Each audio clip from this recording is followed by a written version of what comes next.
Hi guys, so this video is going to be about some games you can play. These are all designed to kind of help you with certain bits of your climbing. They're also stuff you can play with your family, so you can make a little bit of competition, make it a bit more fun. Alright, so I'm going to talk you through them all, give you different options of how to make it easier, harder, that kind of stuff. Alright. So the first game, nice and easy, got some plant pots. Each of them has a number associated with it. And then you have this end, some tennis balls. And I'm sure you can guess, got to throw the balls into the pots. So you can, depending on the rules you want to do, you could have it that they've got to bounce first to get in, or they've just got to go straight in. That's up to you. To make this one slightly harder, if people find it too easy, get to any points, you can introduce your wobble board. We've got a stand on it to throw, making it a little bit more tricky. So this is another version of the same thing where you've got pieces of paper, sort of plant pots, each with a different score.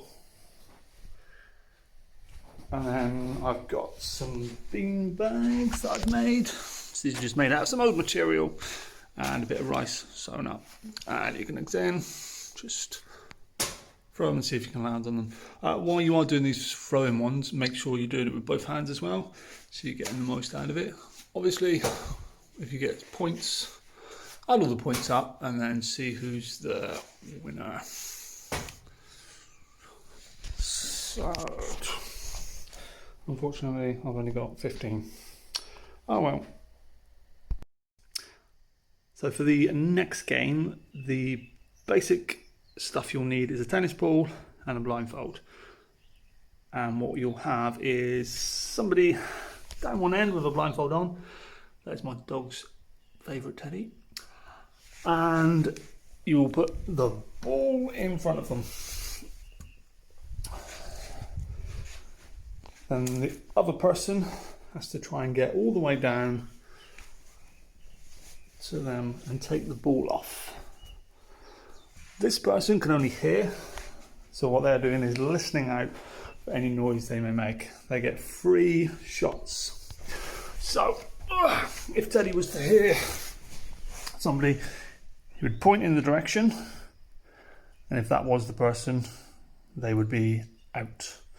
Teddy has 3 chances to point at the people, and if he misses with all 3 of those, you then swap over.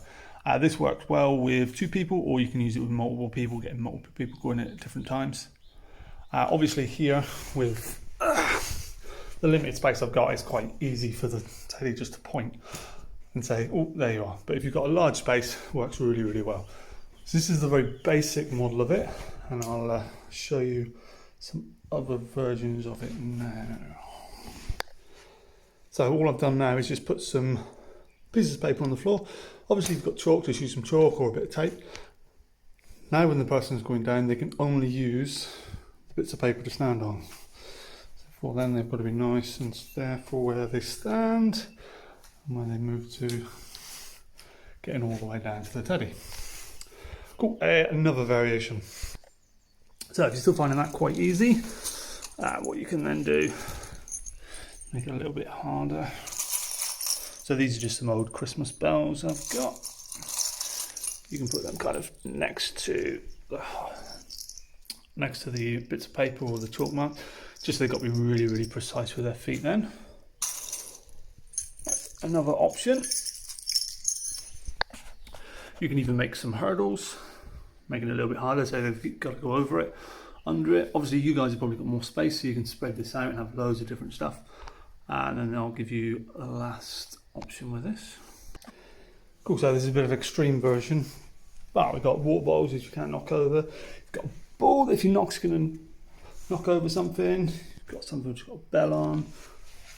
So if they knock that over, it's going to make extra noise. Still got the hurdle. Other bottles, tennis balls, bells. I put this in the middle. You can have it so they have to get to a certain point, so they have to balance on that. Then we've got like a little minefield which they've got to get through. So obviously if you haven't got loads of bells, you can always use pasta. So if they stand on the pasture, it's going to crack, letting the person at the other end. And then when they get to the end, boom, get the tennis ball, they win. It's just an idea for you. Obviously, if you've got other stuff lying around the house, you can use that as well. Cool. So what you'll need for the next one is a cereal box. Pop on the floor, you've got loads of space around it, and the challenge is to pick it up with your teeth. Like so. Once everyone playing the game has had a go, you then rip off, say, an inch of the box. Pop it back down, and then you've got to pick it up again. Then, once everyone's had a go, rip it off, another inch.